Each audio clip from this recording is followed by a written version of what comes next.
오늘 함께 은혜 나누고 싶은 말씀은 에베소서에 있는 몇몇 성경절인데요. 먼저 두 개 성경절을 읽겠습니다. 에베소서 2장 14절.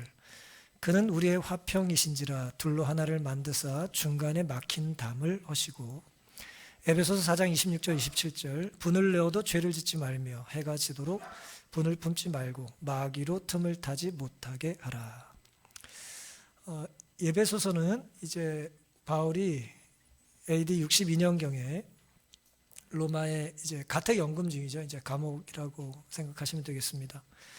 로마의 감옥에 갇혀서 재판을 받는 중에 4권의 편지서를 썼습니다. 그래서 우리가 흔히 이제 옥중 서신이다 그렇게 말을 하는데요. 그 옥중에서 기록한 서신서 중에 하나입니다. 어쨌든 자유가 없어요. 요즘 저희들이 좀 자유를 만끽하고 있지 못하잖아요. 그렇죠? 우리보다는 좀 더 부자연스러웠겠지만 어쨌든 바울은 그곳에서 가택연금 중에 편지를 쓰거나 성도들을 만나거나 하지만 자유롭게 다니지 못하는 그런 부자연스러운 상황에 있었습니다. 그런데 자유가 없던 바울은 교회와 성도를 염려하고 있어요. 좀 특이하죠. 자유로운 사람이 부자연스러운 사람을 보통 걱정하는데 성경을 보면 하나님 때문에 자유를 빼앗긴 사람들이 하나님을 온전히 섬기는 일에 좀 어려움을 당하는 사람들을 위하여 염려하는 일들이 많이 있습니다. 그래서 사랑으로 펜을 들어 이제 편지서를 썼어요. 에베소서 1장 22절에는 바울이 이렇게 기록을 했습니다. 또 만물을 그 발 아래 복종하게 하시고 그를 만물 위의 교회의 머리로 주셨느니라. 교회의 머리가 누구라는 거예요? 예수님이라는 거예요. 뭐 우리가 이제 에베소서라 그래서 이제 에베소에 보내는 편지라고 이해하지만 이제 가장 가까운 이제 사본에 가까운 이제 원본에 가까운 사본에는 에베소라는 말이 없어요. 그래서 이것이 정확히 에베소에 보내진 편지인지 알 수는 없습니다만은 이제 뭐 여러 학자들이 이제 연구에 의하면 후대에 다시 또 에베소라는 기록이 있기 때문에 에베소서라고 이제 우리가 이해를 합니다만은 중요한 것은 에베소에만 이 편지가 간 것은 아니죠. 에베소라고 하는 그 소아시아의 대표적인 도시에 이 편지가 전달이 되고 성도들이 그걸 회람하고 인근의 많은 성도들도 그걸 어떻게 했겠어요? 돌려보면서 읽고 하나님의 말씀을 사도를 통해서 듣지 않았겠습니까? 사도가 지금 하고 싶은 얘기는 뭐냐면 흩어져 있는 여러 초대교회 연약한 성도들에게 교회의 머리가 누구라는 거예요? 예수님이 교회의 머리라는 거예요. 그 다음에 23절 교회는 그의 몸이니 그랬어요. 교회의 머리가 예수님이시고 교회는 몸인데 만물 안에서 만물을 충만케 하시는 자의 충만이라 그랬습니다. 그리고 우리 각자가 다 교회 구성원들이잖아요. 그렇죠? 우리가 교회 구성원으로서 한 지체를 이루고 있지 않습니까? 그래서 우리는 다 똑같이 생기면 안 돼요. 다 달라야 됩니다. 몸에 머리만 있으면 어떻게 되겠어요? 그렇죠? 몸에 팔만 있으면 어떻게 되겠습니까? 몸에는 머리도 있고 팔도 있고 가슴도 있고 다 있어야 되지 않겠어요? 그런 것처럼 교회를 구성하고 있는 우리 지체들은 예수님을 주인으로 모시고 하나로 연합되어 살아야 된다는 것입니다. 당연히 머리가 주님이시니까 교회의 주인은 누구겠어요? 당연히 예수님이 교회의 주인이 되시는 겁니다. 그리고 우리도 작은 교회니까, 그렇죠? 우리도 작은 교회니까 우리의 주인도 누구시겠어요? 예수님입니다. 소그룹의 주인도 예수님이세요. 가정의 주인도 예수님이세요. 우리가 하는 사업의 주인도 예수님이십니다. 우리가 그런 마음을 가지고 살아야 되는 것이죠. 그렇다면 주님의 은혜로 구원받은 우리들, 교회 한 지체가 된 우리들은 서로 어떤 관련이 있을까요?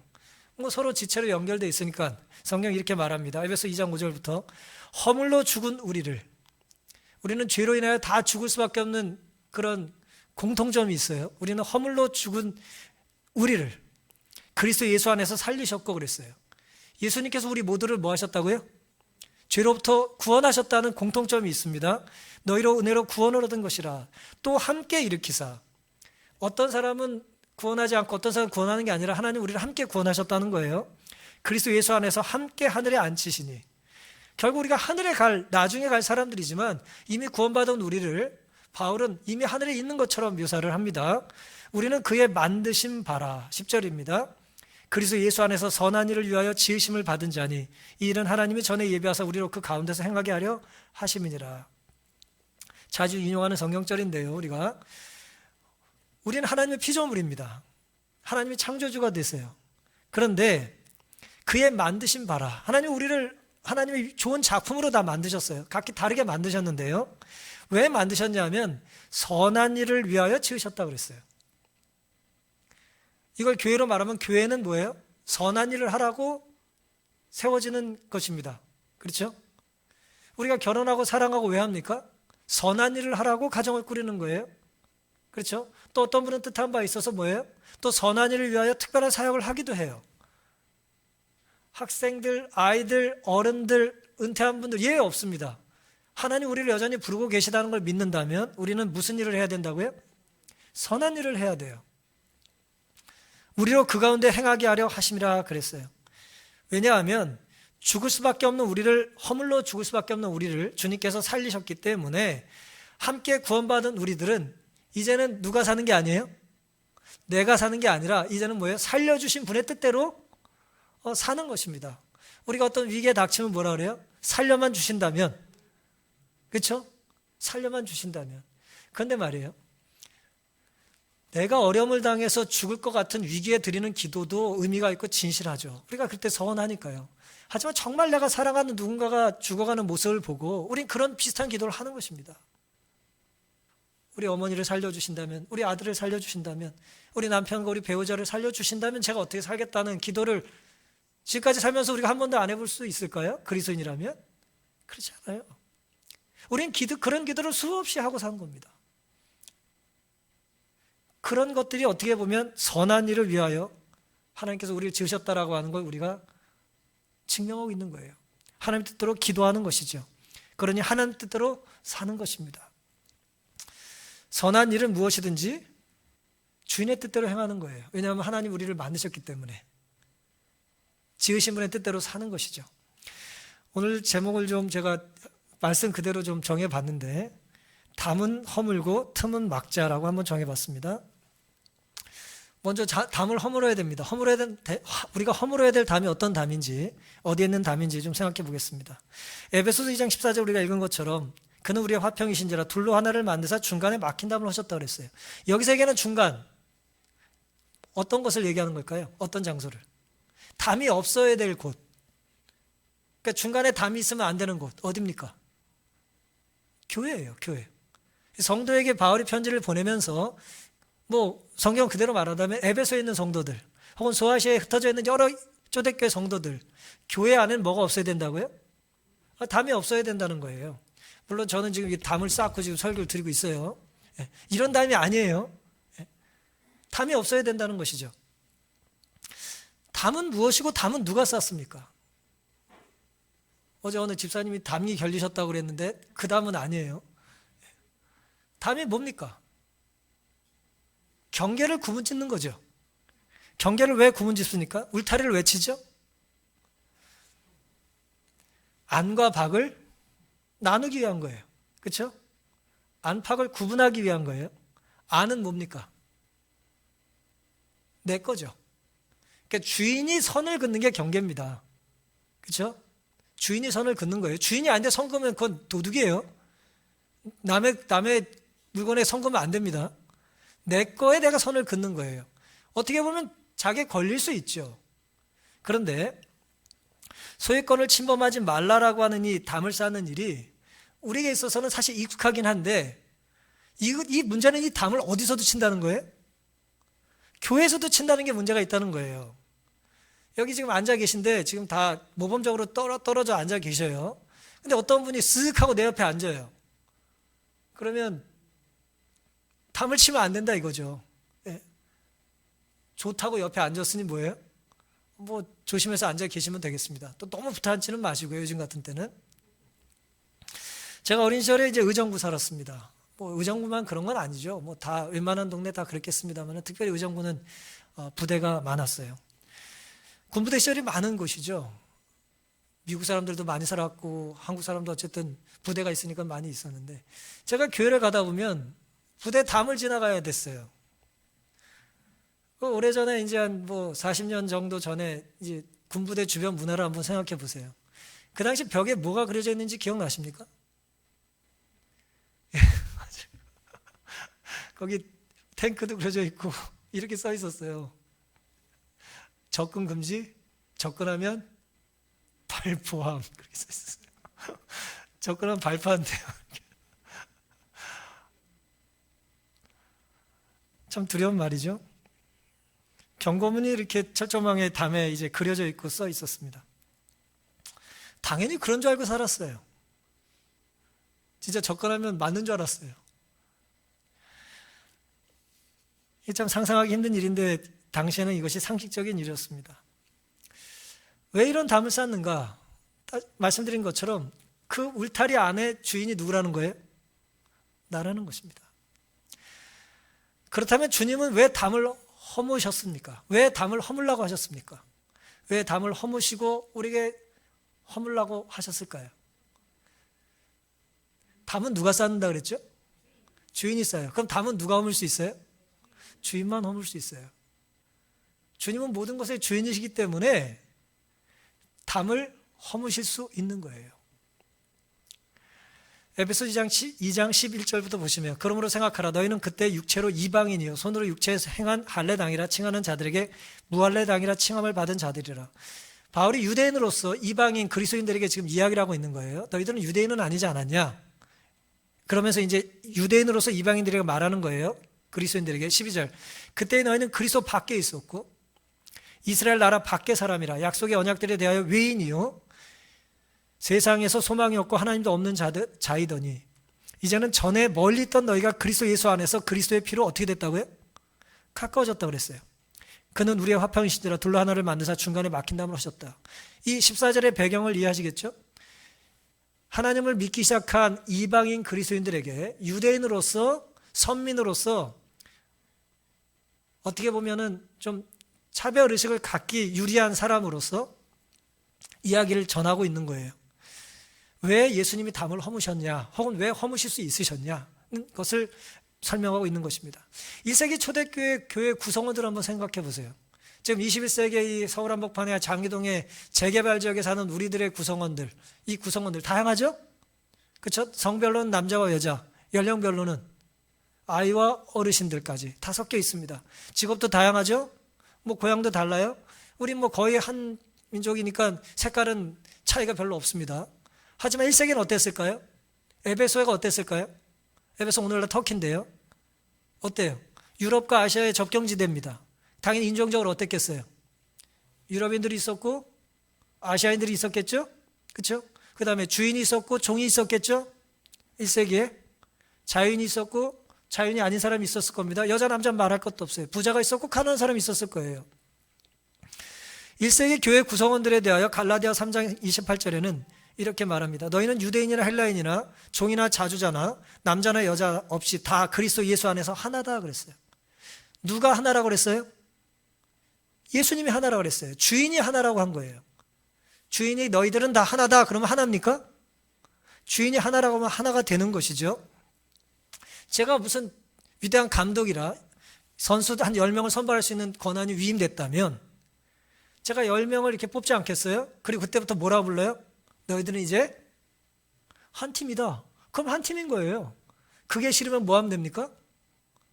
제 밑에 안 있으면 되는 거예요. 대표팀 안 하면 되는 거예요. 보통 감독들이 요구하는 게 있어요. 뭡니까? 선수들을 선발할 수 있는 권한을 전적으로 위임받기를 원해요. 그래야 감독인 거예요. 감독이라고 해서 마음대로 자기들 다 뽑고 이 사람들 데리고 하라 그러면 그 감독 제대로 하기 힘들어요. 자기가 뽑을 수 있는 사람을 자기 마음대로 뽑을 수 있는 권한을 위임해 줘야 됩니다.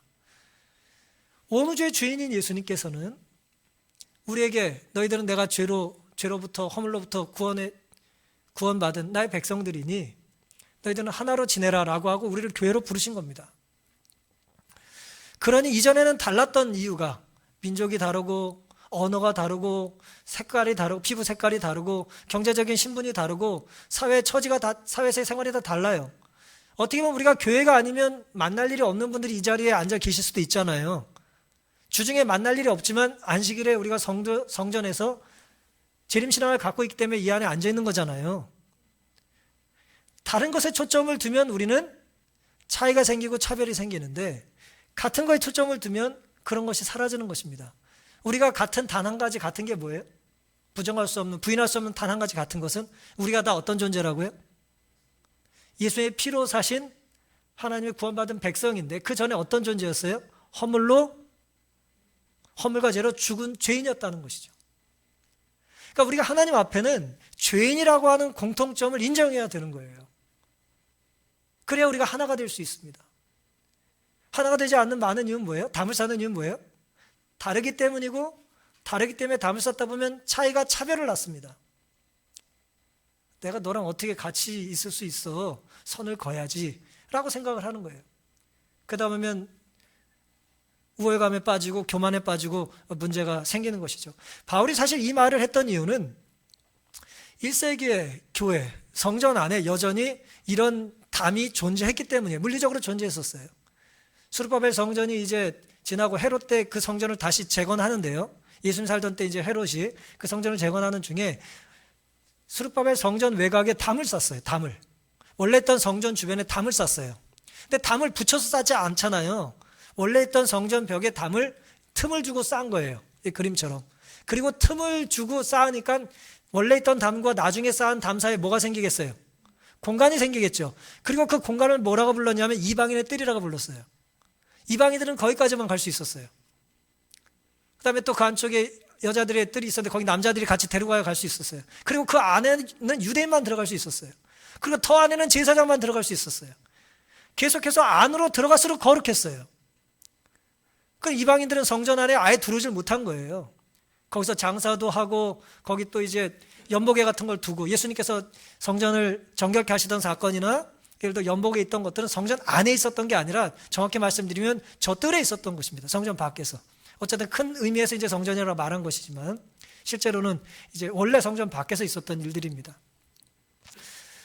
문제는 이렇게 이제 뜰이 생기고 이방인들은 그 안에 들어오지 못하게 막았던 것이죠. 그 안에서 여러 상거래들이 있었던 것입니다. 바울이 사도행전 21장에 보면은 유대인들에게 살해 위협을 받던 이유 중에 하나가 뭐였냐면은 사도행전 21장 28절 29절에 외치되 이스라엘 사람들아 도라 이 사람은 각처에서 우리 백성과 율법과 이것을 회방하여 모든 사람을 가르치는 그 자인데 또 헬라인은 이방인 아니에요? 그리스 사람 이 헬라인을 데리고 성전에 들어가서 이 거룩한 곳을 더럽게 하였다 하니 이는 저희가 전에 에베소 사람 드로비모가 바울과 함께 성내에 있음을 보고 바울이 저를 성전에 데리고 들어간 줄로 생각함이로라. 1세기에 이방인이 성전 안에 들어가면 뭐 한 거예요? 죽는 거예요. 그렇게 바울이 이제 오해를 받은 것이죠. 그렇게 생각을 한 거예요. 그래서 이제 유대인들이 이제 화를 낸 것입니다.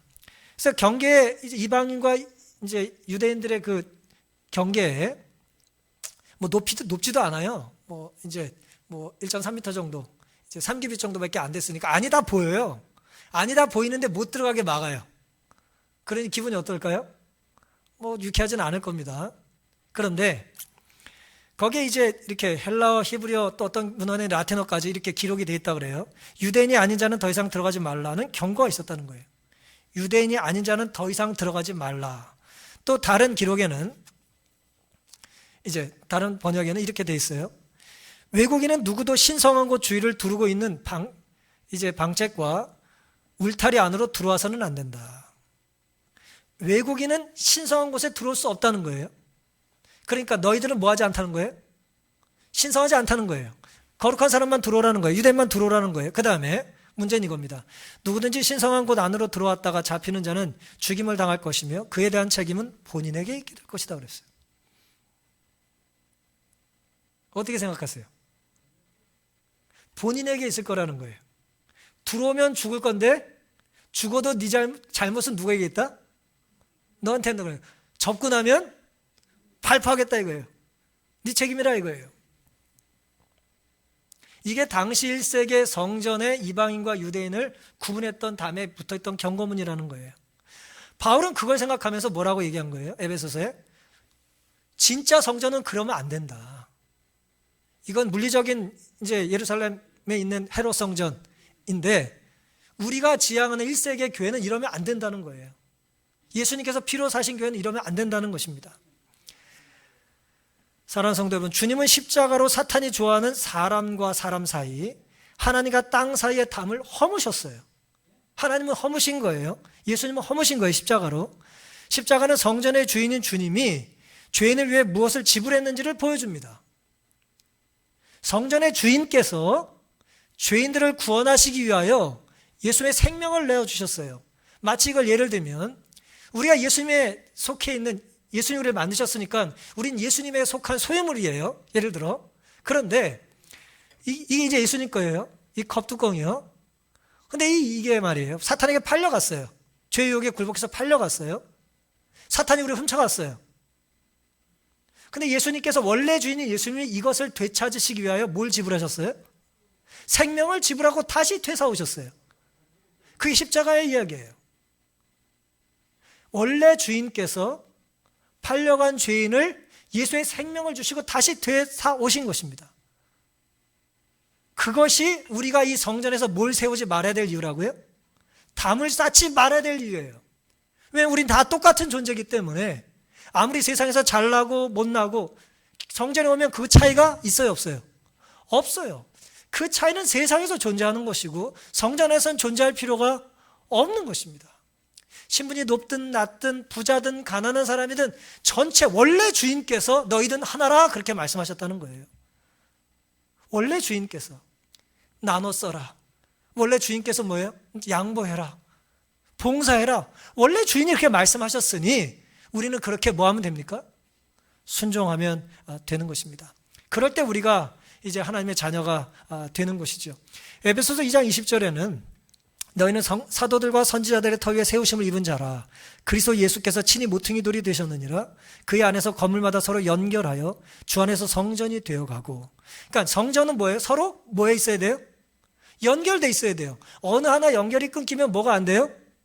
성전이 안 돼요. 이건 마치 체인 같은 거예요. 아무리 금으로 체인을 만들어도 고리가 하나 망가지면 쓸 수 있어요, 없어요? 쓸모가 없는 체인이 되는 것입니다.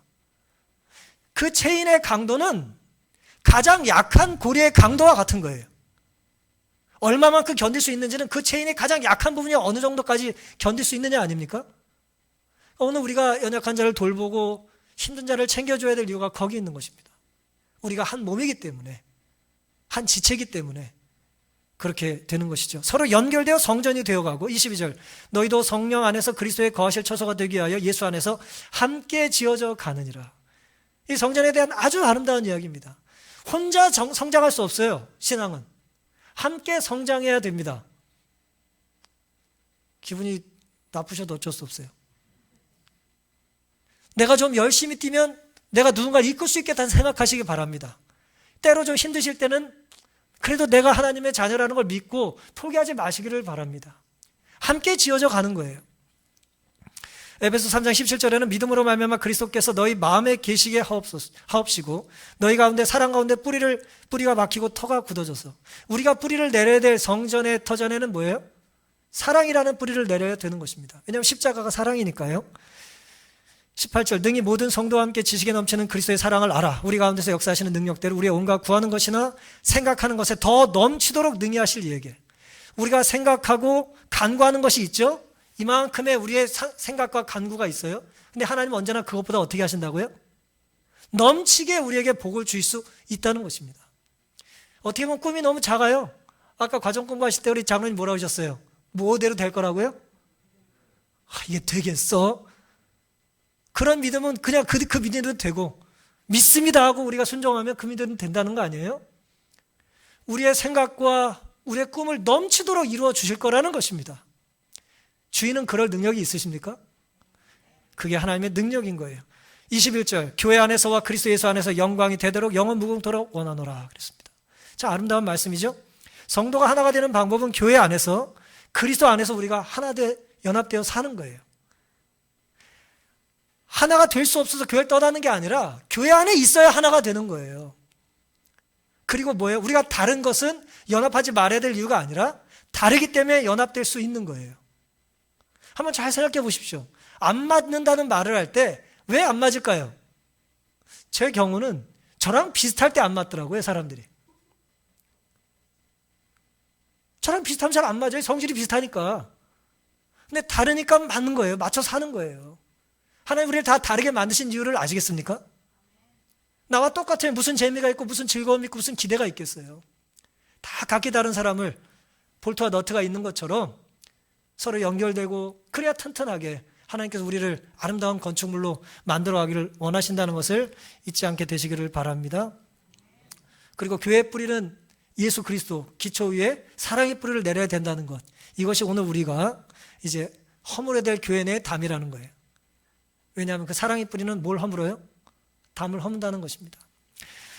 그 다음으로 에베소 4장 26절에 보시면 바울은 이 에베소 1세기 교회를 염려하면서 분을 내어도 죄를 짓지 말고 해가 지도록 분을 품지 말라 그랬어요. 마귀로 틈을 타지 못하게 하라 그랬어요. 여기 보시면 사탄은 교회가 담을 쌓을 때 좋아하고요, 우리의 마음 안에 분노가 생길 때 좋아해요.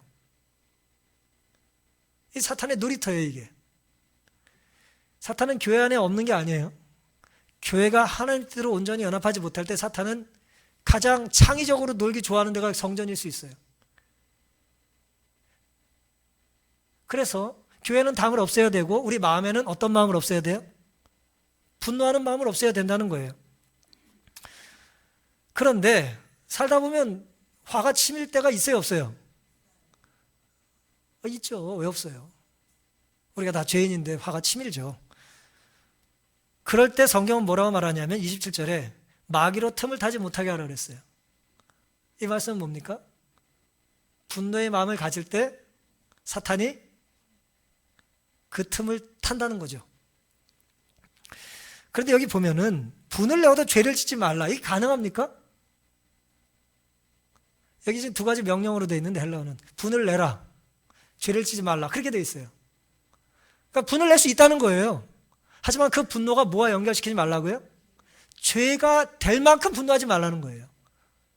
어쨌든 성경은 그게 가능하다고 말해요, 사도는. 그 다음에 그리고 분노는 마귀가 틈을 타기 좋은 것이다라고 말하는 거예요. 틈이라고 번역된 말은 이제 토포스라는 말인데 구별된 장소라는 뜻이에요.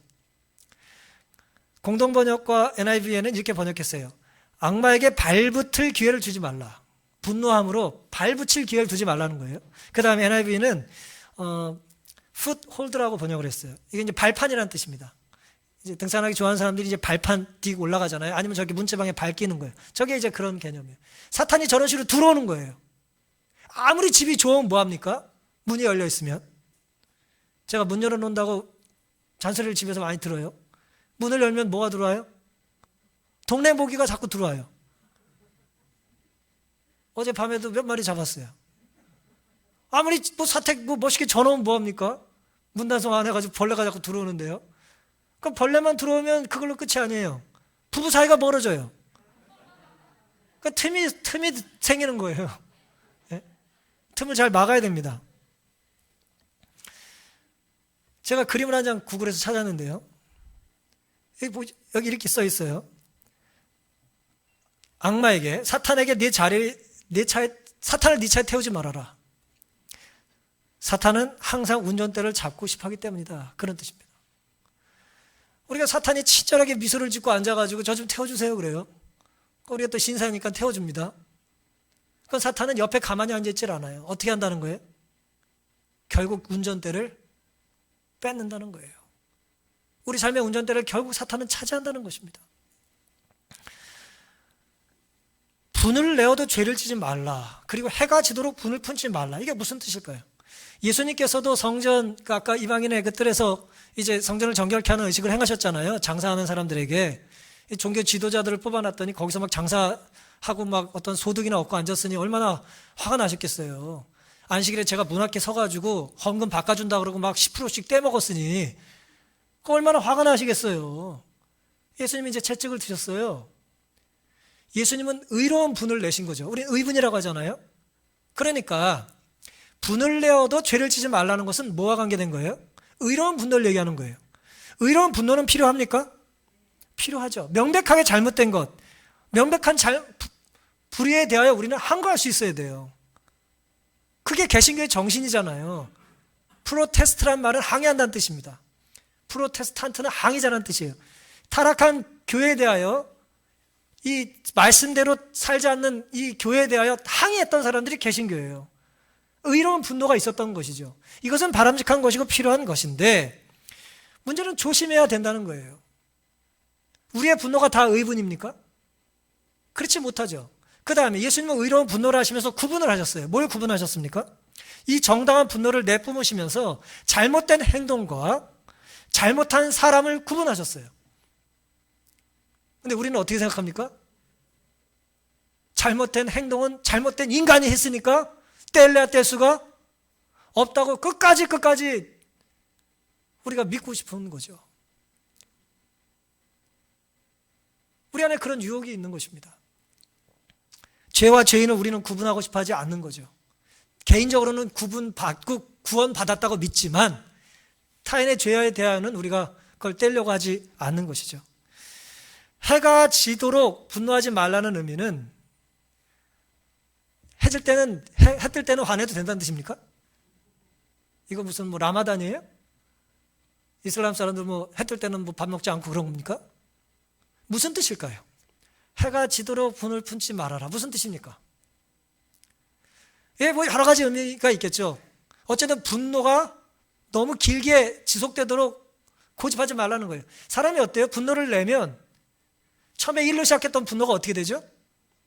2, 4, 6, 막 커지죠? 화내다 말고 화가 더 커져요. 그렇죠?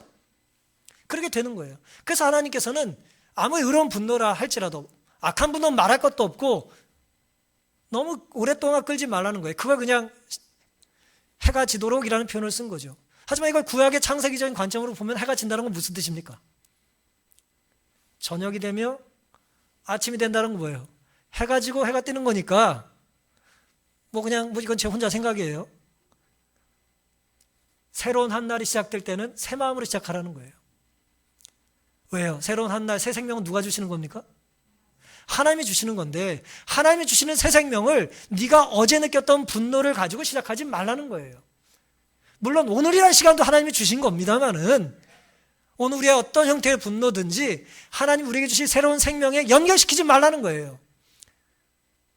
바울이 이제 성령을 통해서 그런 교훈을 우리에게 주신 것입니다. 지난주 어느 집사님과 대화하던 중에 그 집사님이 자신도 모르게 화가 날 때가 있다고 그랬어요. 제가 보기엔 화를 안 내는 분인데 화가 날 때가 있대, 본인도. 그러면서 그런 나도 모르게 화가 날 때 나는 순간적으로 하나님께 기도를 하신다는 거예요. 그분이 이렇게 기도를 하신대요. 하나님, 제가 미워하는 마음이 생겼습니다. 미워하지 않게 도와주세요. 그렇게 기도를 하신대요. 사실 누구나 해야 될 일이지만 이렇게 하는 사람이 많지 않죠. 왜요? 우리 화가 날 때는 뭘 생각합니까? 내가 화가 나는 정당성을 저는 그렇게 생각하거든요. 화가 날 때 내가 이 화를 낼 수밖에 없는 정당성을 자꾸 생각해내. 찾아보면 자꾸 보여. 화내면서 자꾸 보여요. 내가 화를 더 내야 되나? 이렇게. 근데 어떤 분은 그 순간에 뭐 한다고요? 기도를 하는 것입니다. 왜 그럴까요? 화가 나는 순간이야말로 내 삶의 진짜 주인이 누군지가, 내 안에 진짜 주인이 누군지가 드러나는 거예요. 내가 감정적으로 화가 나지만 내 삶의 태도는 그리스도인답게 살아야 된다는 하나님의 말씀에 내가 뭐 하는 거예요? 순종하려고 하는 걸 포기하지 않는 것입니다. 얼마나 위대한 일입니까? 요즘 화를 참지 못해가지고 사고 치는 사람이 참 많죠? 수도 없이 많은데 제가 여러 가지를 보던 중에 제가 이게 제일 인상적이어가지고 잠깐 좀 보여드릴게요. 좀 오래된 자료긴 한데요. 이게 한 치킨집에서 이제 자동차 드라이브 스루라고 하잖아요. 자동차 타고 들어가면서 이제 치킨을 주문을 했는데 주문한 얘기예요. 잠깐 보세요. 잘 보이실지 모르겠네요.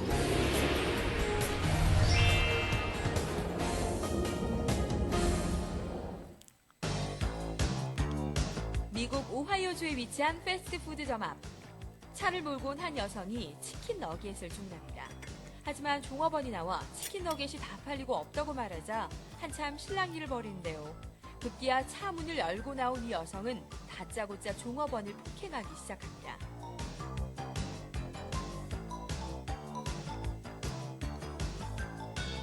종업원들이 문을 잠궈버리자 분을 이기지 못한 이 여성은 결국 도구를 이용해 창문을 깨고 말았는데요.